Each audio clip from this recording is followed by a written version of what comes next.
हमारे पैसे बैंक में हर साल लगातार घट रहे हैं। अगर आप सेविंग अकाउंट में पैसे रखते हो तो यहाँ से आपको 2 से 3% इंटरेस्ट मिलता है। वही महंगाई 7.5% की रेट से बढ़ रही है, मतलब हर साल आपके पैसे 4.5 या 5.5% की रेट से कम हो रहे हैं। अगर ऐसे ही चलता रहा तो आने वाले 10 सालों में आपके पैसों की वैल्यू आधी हो जाएगी। सेविंग अकाउंट की तरह एफडी से भी आपको सिर्फ 5 से 6% इंटरेस्ट मिलता है। यहाँ पर भी आपको 1.5 से 2.5% का लॉस हो रहा है। सो अगर आप अपने पैसों को इस तरह से बर्बाद होने से रोकना चाहते हो और अपने वेल्थ को ग्रो करना चाहते हो तो इस वीडियो में मैं आपको 3 बेस्ट एसेट्स बताऊंगा जो आपके वेल्थ को ना सिर्फ बचाएंगे बल्कि ग्रो भी करेंगे। एसेट्स वो चीजें होती है जो आपके पॉकेट में पैसे डालती है बिना आपके मेहनत करे, यानी आपके पैसे आपके लिए काम करते हैं। इसमें सिर्फ एक बार मेहनत लगती है। तो चलिए देखते हैं। अगर आप इस चैनल पर नए हो तो इस चैनल को सब्सक्राइब जरूर कर लीजिए, क्योंकि यहाँ पर हम बिजनेस, फाइनेंस और मनी से रिलेटेड बात करते हैं। Number 1, real estate. Real estate ने जितने लोगों को करोड़पति बनाया उतना किसी और चीज ने नहीं बनाया है। ऐसा कहा जाता है कि 90% करोड़पति रियल एस्टेट से ही आते हैं। रियल एस्टेट एक ऐसा इन्वेस्टमेंट है जो हमेशा बढ़ने वाला है, क्योंकि पॉपुलेशन लगातार बढ़ रही है।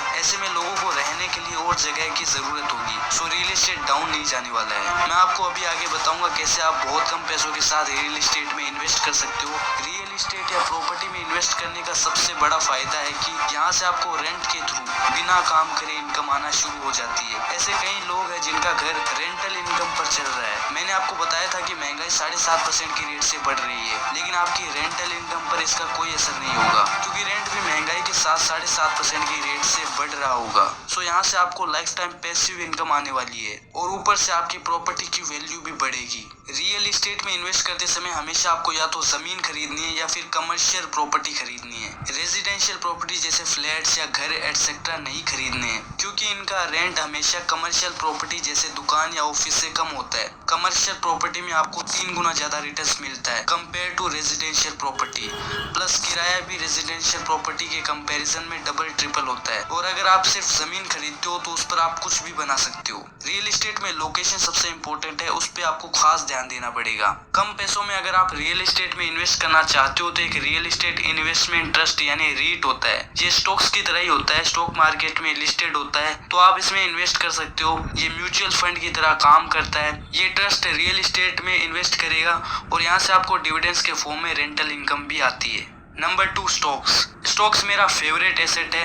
दुनिया के ज्यादातर अमीर लोगों का पैसा स्टॉक मार्केट में लगा हुआ है। अगर आप रिलायंस के शेयर्स खरीद लेते हो तो आपकी दौलत उसी रेट से बढ़ेगी जिस रेट से मुकेश अंबानी की वेल्थ बढ़ रही है। स्टॉक्स में जब आप इन्वेस्ट करते हो तो आप उस कंपनी के हिस्सेदार बन जाते हो। कंपनी को अगर फायदा होगा तो आपको भी उसका फायदा मिलेगा। कंपनी अगर ग्रो करेगी तो आपकी दौलत भी बढ़ेगी। गाइस, शेयर मार्केट में बहुत पैसा है और बहुत स्कोप है, लेकिन इंडिया में ज्यादातर लोगों को स्टॉक मार्केट की कोई नॉलेज नहीं है। इसका सबसे बड़ा रीजन है कि स्टॉक मार्केट बहुत रिस्की लगता है लोगों को, लेकिन अगर इसे सीखा जाए और लॉन्ग टर्म के लिए इन्वेस्ट किया जाए तो ये बैंक में पैसे रखने से कहीं अच्छा है। अगर आप जॉब करते हो, आपको स्टॉक्स की कोई नॉलेज नहीं है और आपको स्टॉक मार्केट में ज्यादा टाइम नहीं देना है, तो आप इंडेक्स फंड में इन्वेस्ट कर सकते हो। निफ्टी 50 और सेंसेक्स इंडिया के 2 पॉपुलर इंडेक्स हैं। निफ्टी 50 में इंडिया की टॉप 50 कंपनीज आती है और सेंसेक्स में टॉप 30 कंपनीज। सो अगर आप इनमें इन्वेस्ट करते हो तो आप इंडिया में इन्वेस्ट कर रहे हो। सो जैसे जैसे इंडिया तरक्की करेगा वैसे वैसे ये इंडेक्स भी ग्रो करेगा। यहाँ से आपको बिना किसी मेहनत के 12 से 13% रिटर्न मिल सकता है, बैंक एफडी से भी डबल। सो ये एक बहुत अच्छा ऑप्शन है। डायरेक्ट स्टॉक्स में इन्वेस्ट करके आपको 20% रिटर्न भी मिल सकता है। Number 3, business. दोस्तों, बिजनेस करना रियल एस्टेट या स्टॉक मार्केट से भी कहीं अच्छा ऑप्शन है। अगर आप अपने पैसों से बिजनेस करते हो तो यहाँ पे आपको सबसे ज्यादा रिटर्न्स मिलेगा, क्योंकि यहाँ पर सारा प्रॉफिट आपका होगा। अब बिजनेस में सबसे बड़ी गलती जो लोग करते हैं कि वो बहुत कॉम्प्लेक्स बिजनेस में घुस जाते हैं। आपको एकदम सिंपल बिजनेस करना है, प्रॉफिट बनाना आपका गोल है। यहाँ पर गाइस, बिजनेस के थ्रू आप इजीली 50% रिटर्न ले सकते हैं हर साल। अगर आपके पास 1 लाख रुपए है तो साल में 50,000 रुपए कमाना बहुत आसान है। वहीं अगर आपके पास 3 लाख रुपए हैं तो आप 1.5 लाख आराम से कमा सकते हो, और बिजनेस के थ्रू आप पैसों को 3-4 गुना भी कर सकते हो सिर्फ 1 साल के अंदर। दोस्तों, अगर आपके हाथ में पैसे है ना तो आपके सामने अपॉर्चुनिटी अपने आप आती है। सो गाइस, एक कॉपी पेन लीजिए, उस पे लिखिए कि आप पैसों से कैसे पैसे कमा सकते हो। एकदम सिंपल बिजनेस सोचिए, इससे आपको बहुत फायदा होगा। ऐसे कई बिजनेस है जिनमें बहुत कम पैसों से आप शुरू कर सकते हो और उनमें रिटर्न्स बहुत ज्यादा हैं। गाइस, इनमें से एक बिजनेस है कि आप सामान को सस्ता खरीदिए और महंगा बेचिए। दोस्तों, सीजन वाइज कई ऐसी चीजें हैं जिनकी प्राइस घटती बढ़ती रहती है। सो घटती है तब आप खरीद लीजिए और अपने घर में ले जाके रख दीजिए, और फिर जब बढ़ जाए तो आप बेच दीजिए। इससे आप प्रॉफिट कमा सकते हो।